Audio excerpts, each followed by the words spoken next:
Good afternoon, friends. I welcome you all to this important post-budget press conference today. At the outset, I would congratulate Honorable Union Finance Minister Srimati Nirmala Sitharaman ji for presenting a growth-oriented futuristic budget for the year 2023-24. I welcome you, ma'am, to this press conference.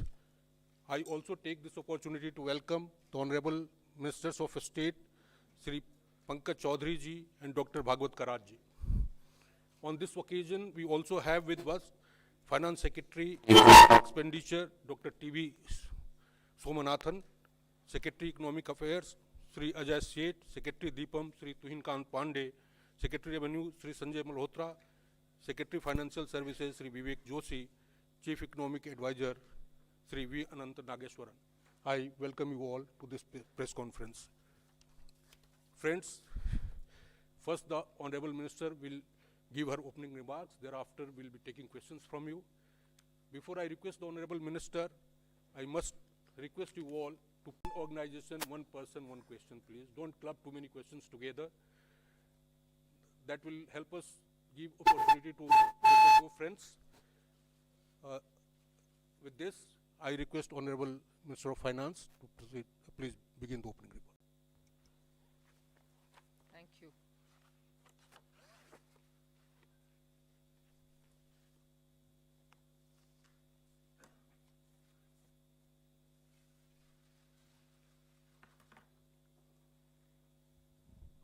Good evening, and thank you for being here now after the budget has been laid on the table of the House.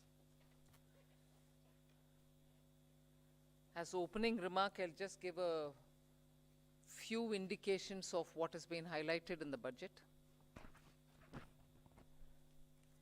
Broadly, I think the 4 emphasis points are on empowering women, giving a lot more attention to the SHG groups which are in the rural areas, trying to scale them up, give them the opportunity to brand and produce and also market their products in a far more scaled up and professional manner. Emphasis on tourism and training of youth for readying themselves for tourism, specific action for 50 destinations where comprehensive tourism action plans will be introduced. Then what is being called as PM Vikas, looking at Vishwakarma, people who create things, make things out of their hands using tools. In some states they are called Vishwakarmas, in some other states some castes are referred to as Vishwakarma, but what we mean here is to cover all those artisans and craftspeople who do things with their hands using some tools, so not specifically only to some particular communities, but to all who create the soft power of India through their craftsmanship.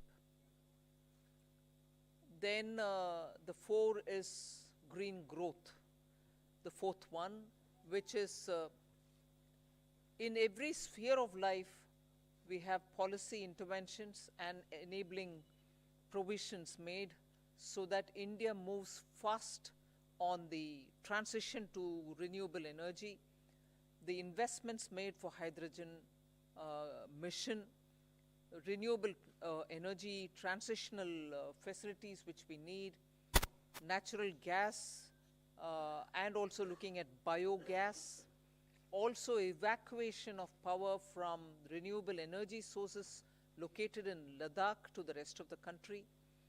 So those are 4 highlights which I'd like you to go back to see the scale in which we are approaching these issues and the impact that it will have on large sections of India's population.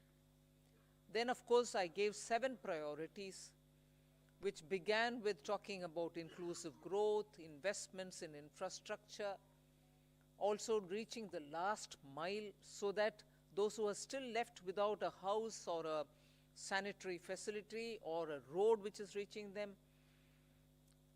and so on, So the last mile, reaching the last mile for those who desperately need that kind of a link are all being covered.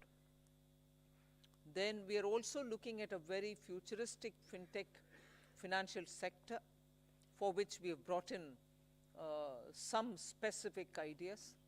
We are looking at also improving the industrialization of this country, where people will be trained for Industrial Revolution 4.0, which means they're going to be trained for AI, IoT, using Web3 in other words. So training manpower to ready themselves for industries which are rapidly becoming industrialized in the Web3 context. Then digital economy, unleashing the digital power of India in various walks of life, setting up an artificial intelligence research center, center for excellence. So all these are in part A. There's a lot of increase in the agriculture credit availability, 20 lakhs being made available for agriculture credit. Also a sub-scheme under the PM Matsya Sampada Yojana, making sure that people living in the coastal areas are going to benefit from it, fishermen are going to benefit from it. Now, if largely the Part A has looked at these, Part B has aimed at rationalizing the customs duties, also making sure personal income tax, after a very long time, has had substantial changes which will benefit the middle class. And also because this country has been waiting for direct taxation to be simplified, also waiting for direct taxation to be a lot more easy in compliance, and therefore the new taxation regime that we brought in for direct taxation 2-3 years ago has now got greater incentives, greater attraction, so that people can unhesitatingly move from the old to the new. Of course, we are not compelling anybody. Those who want to remain in old can still remain there for enough justifications that they can have. But the new one obviously is now attractive because it gives greater rebate. It also provides for a simplified and smaller slabs, lower rates of taxation, and also slabs which are nicely broken down. So with all this, I think the budget, I've not gone into specifics, but I thought as an opening remark, this much will be sufficient to say this is a budget which is beautifully balanced, both growth considerations, because the capital investment has never before seen double-digit investment announcements. 10 lakh crore, which includes 1.3 lakh crores being given to states, is going to give a big leg up for capital investment from government. So the balancing that I'm talking about is looking at public sector investments, continuing that good tradition of capital investment in infrastructure, and also attending to MSMEs, because they are the engine of growth. We've given them relief, we have also given them new access, we have extended and widened the emergency credit liquidity guarantee scheme, also given them back their securities, 95% of it, even if they fail to deliver on contractual promises which were during the COVID pandemic.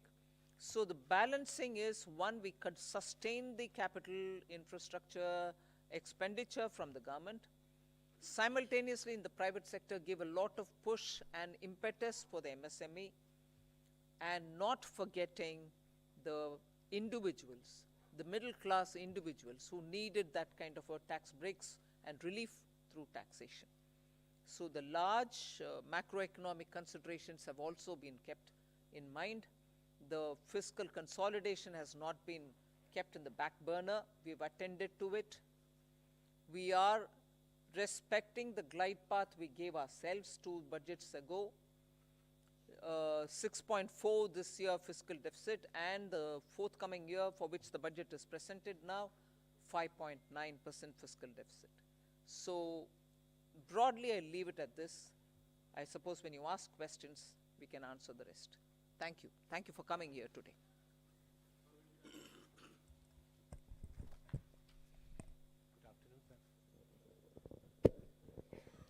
Good afternoon, ma'am.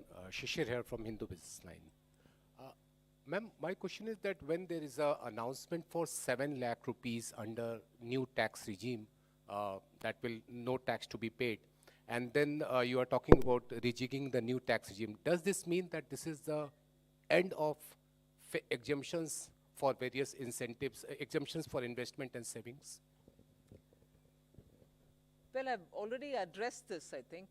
We want to make the new tax regime, which is without exemptions, attractive enough for people to think that this will be the best option. So make the compliance a burdensome exercise. If rates are so low, you're going to benefit net by gained farm would have resulted in probably net amount being the same. So we made this a lot more attractive. But if there are people who still think that being in the exemption regime, which is the old regime, benefits them, they're welcome to continue where they want. But yes, the ultimate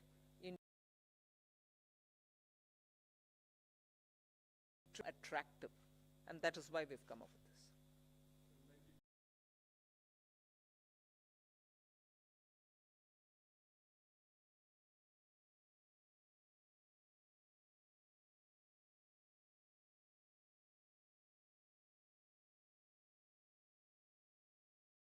Ma'am, but in terms of capital expenditure, when you do that, does it actually trickle down to the people? Does it create jobs? I know you've been doing this for the last 2 years. Are you sure that this will really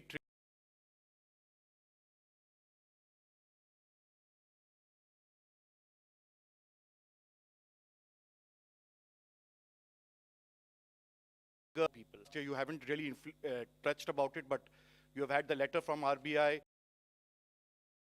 You know, we hope that it will be under the check of vote.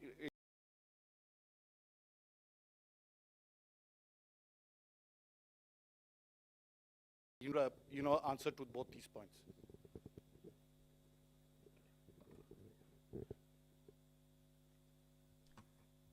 First of all, RBI wrote a letter and what. But in the meanwhile, you've seen inflation come down.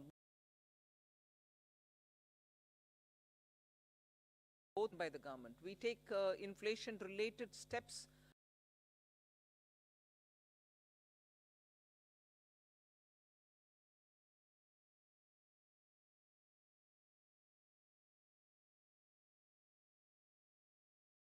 Looking the other way while it is changing up and down. We have kept attending to it, and as a result, you find the explained that we have attended to it with all earnestness, having respected the glide path we gave ourselves earlier.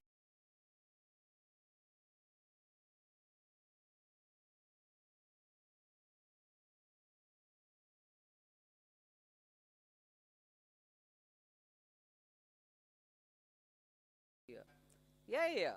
You may want. I would have appreciated if you asked me, you said something in the BE, but you have not really exhausted what you put forth. You have not received. I would have been happy to answer if that were to be the case. But you're asking me a question about, in the sense you are implying that we have fully utilized what has been kept for capital investment. Therefore, it makes me feel odd that you're asking a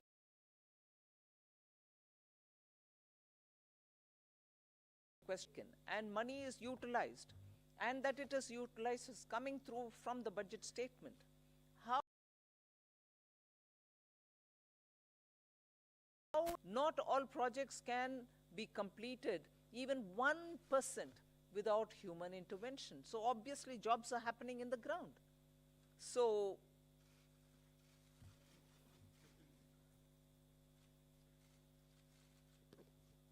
Ma'am, I want to ask you, ma'am here.